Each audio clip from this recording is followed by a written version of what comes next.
Hello hello. अभी आपके बीच में कुशल भारद्वाज जी हैं, सूत्र धारक का काम, थिएटर आर्टिस्ट हैं, और कैसे भगवान कृष्ण का अवतरण हुआ पूरी जन्म की कहानी को एक सूत्र में पिरो के आपको उसका जो है दर्शन कराएंगे। कृष्ण भारद्वाज जी। जय श्री कृष्ण, जय श्री कृष्ण। बोलिए श्री द्वारकाधीश भगवान श्री कृष्ण की, श्री बाल मुकुंद भगवान की, श्री राधा कृष्ण भगवान की। एक बार हम श्री राधा कृष्ण जी का श्री कृष्ण जन्माष्टमी महोत्सव है और इतनी सुंदर प्रस्तुति अपने गुरु के द्वारा आप सभी को देखने को मिलेगा। हम सभी ने बहुत ही मेहनत के द्वारा, बच्चों ने बहुत ही मेहनत की है, बहुत ही मेहनत किया है, प्रयास किया है। तो हम सभी अभी आपके सामने भगवान श्री कृष्ण का एक बहुत ही सुंदर नाट्य मंचन प्रस्तुत करने जा रहे हैं। लेकिन उससे पहले मैं श्री अयोध्या धाम से हूँ और जैसे कि अभी हमारे बड़े भाई शुक्ला जी प्रभु श्री राम जी के बारे में बता रहे थे, तो प्रभु श्री राम जी की महिमा तो अपरंपार है। और अयोध्या के बारे में कहा जाए तो अवधपुरी ममपुरी सुहावनी, उत्तर दिश सरजू बह पावनी। तो एक बार भगवान श्री राम जी का भी जय घोष लगाएंगे और ऐसा जय घोष लगाएंगे कि पूरे विश्व में प्रभु श्री राम जी का जय घोष गूंज रहा है और यहाँ का जय घोष श्री अयोध्या धाम तक पहुंचे। तो हम सभी जो है बड़े प्रेम से बोलिए सियापति रामचंद्र भगवान की जय श्री राम, जय जय श्री राम, जय जय श्री राम। हर हर महादेव, हर हर महादेव, हर हर महादेव। बोलिए श्री बाल मुकुंद भगवान की, श्री राधा कृष्ण भगवान की।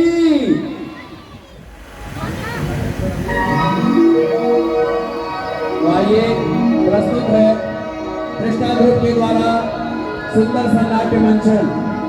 जय श्री कृष्ण।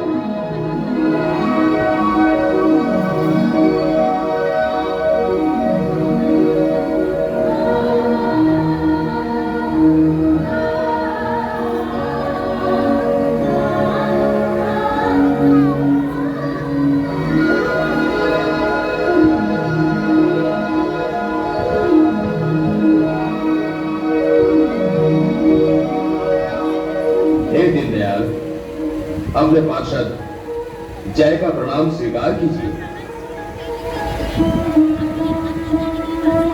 तुम्हारा कल्याण हो।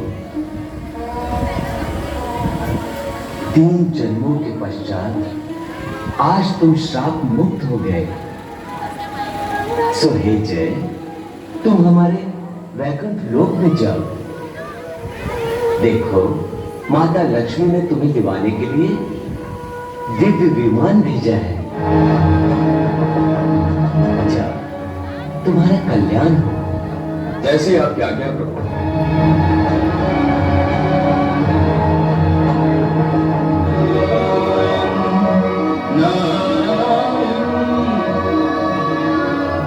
स्वागत है पार्षद।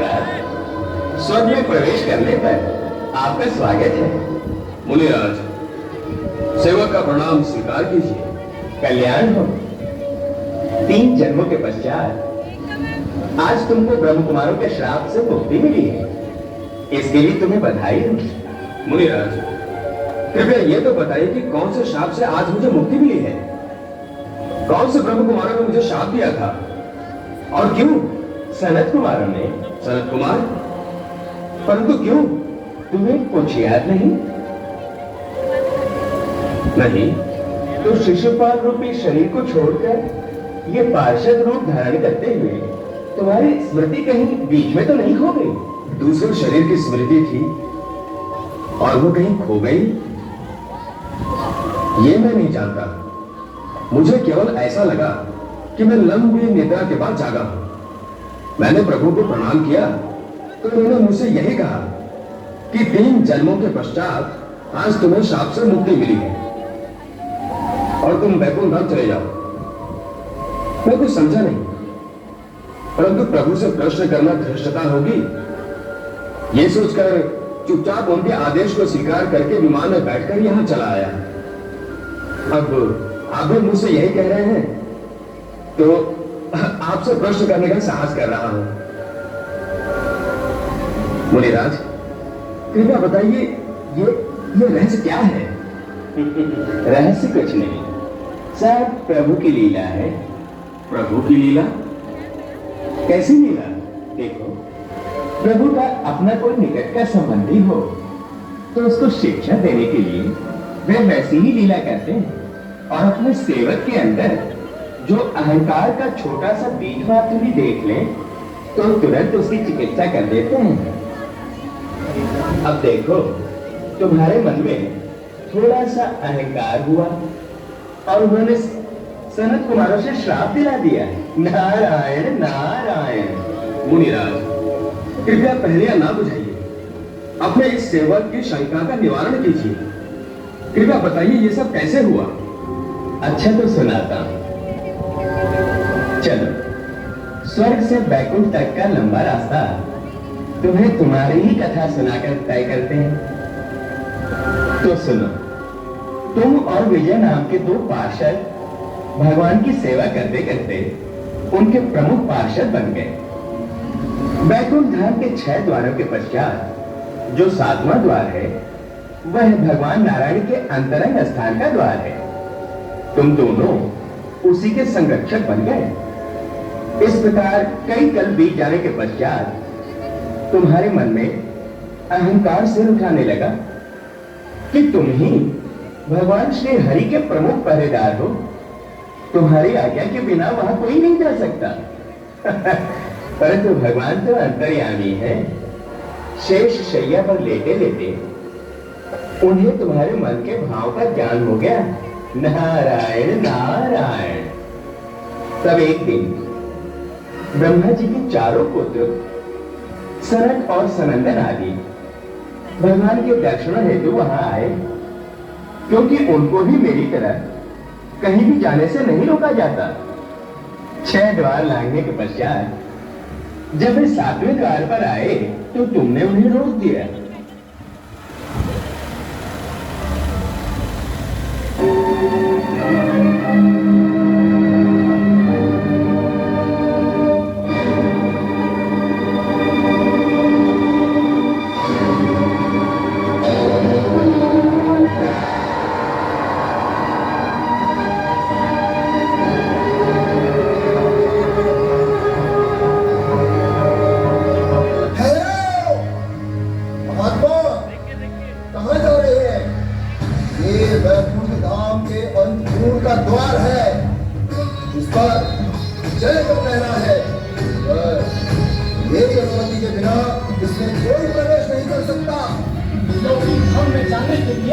हमको भी अनुमति लेनी होगी। पहले तो कभी ऐसा नहीं हुआ। हम ब्रह्मा के पुत्र हैं। सब लोगों में बिना किसी व्यवधान के आते जाते रहते हैं। परंतु कुछ भी हो, हम भगवान के एकांत में विघ्न नहीं आने देना चाहते। हम पार्षद हैं उनके। क्या हमको तुम वैकुंठ में विघ्न मानते हो? करे श्रीमान, आपको हम पर क्रोध करना धोखा नहीं देता। हम कभी क्रोधित नहीं होते, परंतु तुम लोग अवश्य भगवान के पार्षद होने के घमंड में चूर हो। हम जैसे ब्रह्मा कुमारों के मार्ग को रोकने की भूल कर रहे हो। कुछ भी हो ब्रह्म कुमारों, आप लोगों को हमें संतुष्ट किए बिना अंदर जाने की अनुमति नहीं मिल सकती। अनुमति? अनुमति तुम लोग दोगे हमें? हमारे ऊपर अपने अनुशासन का अंकुश लगाने वाले पार्षद हो। तुम अपनी सीमाओं का अतिक्रमण कर रहे हो। तुमने सच्चिदानंद स्वयं हमें रोकने को कहा है। संकल्प और विकल्प नहीं रखते।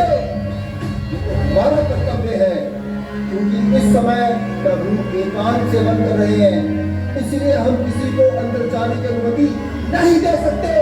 हटाओ। और महामाया लक्ष्मी जी भी उनके साथ हैं। हम इसे अपना कर्तव्य समझकर ही आपको रोक रहे हैं मुनिवर। हम तो कर्तव्य को स्वयं निर्धारित नहीं होता। सेवा का कर्तव्य स्वामी ही निश्चित करता है। पार्षद, महाप्रभु के वैकुंठ में तुम्हारा ये कर्ज वार्ता स्वयं ही सबसे बड़ा अपराध है। और इस अपराध का दंड तुम्हें भोगना ही होगा। और इसीलिए हम तुम्हें श्राप देते हैं कि तुम मृत्यु लोक में जाकर निवास करो। वैकुंठ तुम्हारे योग्य नहीं है, नहीं है, नहीं है।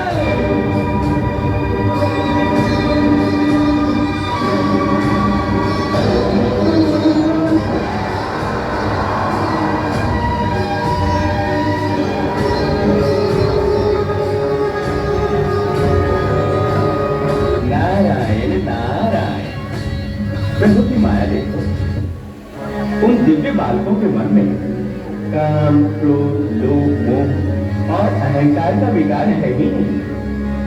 फिर भी प्रभु की माया देखो, उनके निर्विकार चित्त में क्षण भर के लिए प्रभु ने क्रोध का विकार पैदा कर दिया और उन्होंने तत्काल को भी श्राप दे दिया।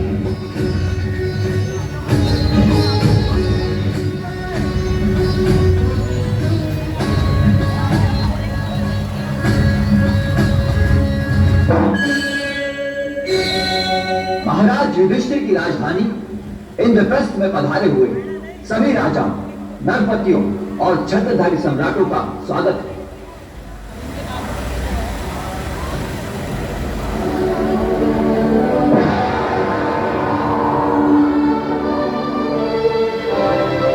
इस राज्यसभा में सर्वप्रथम हम सभी को निर्णय लेना है कि इस समारोह में अग्र पूजा के योग्य कौन ऐसा महापुरुष है जिसकी चरण पूजा महाराज युधिष्ठिर स्वयं अपने हाथों से करेंगे। क्योंकि अग्र पुरुष का आशीर्वाद पाने के पश्चात ही सम्राट युधिष्ठिर राज मुकुट धारण करने के अधिकारी होंगे। विधान के अनुसार हमें सबसे पहले अग्र पूजा के अधिकारी का ही चयन करना होगा। सो आप लोग अपनी मति के अनुसार उस महापुरुष का नाम बताएं जिसे आप अग्र पूजा के योग्य समझते हैं।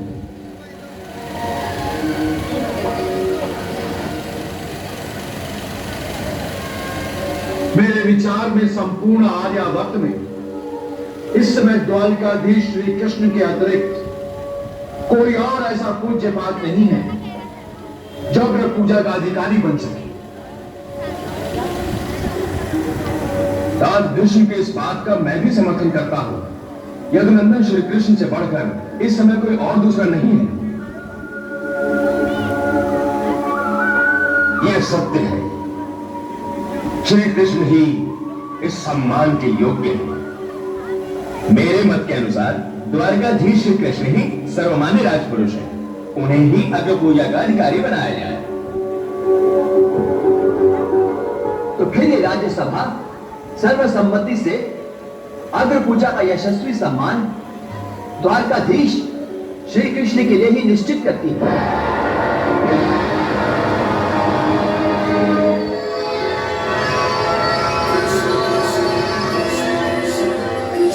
इस सभा के अग्र पूजा के अधिकारी द्वारकाधीश श्री कृष्ण इस सभा के मध्य पधार रहे हैं।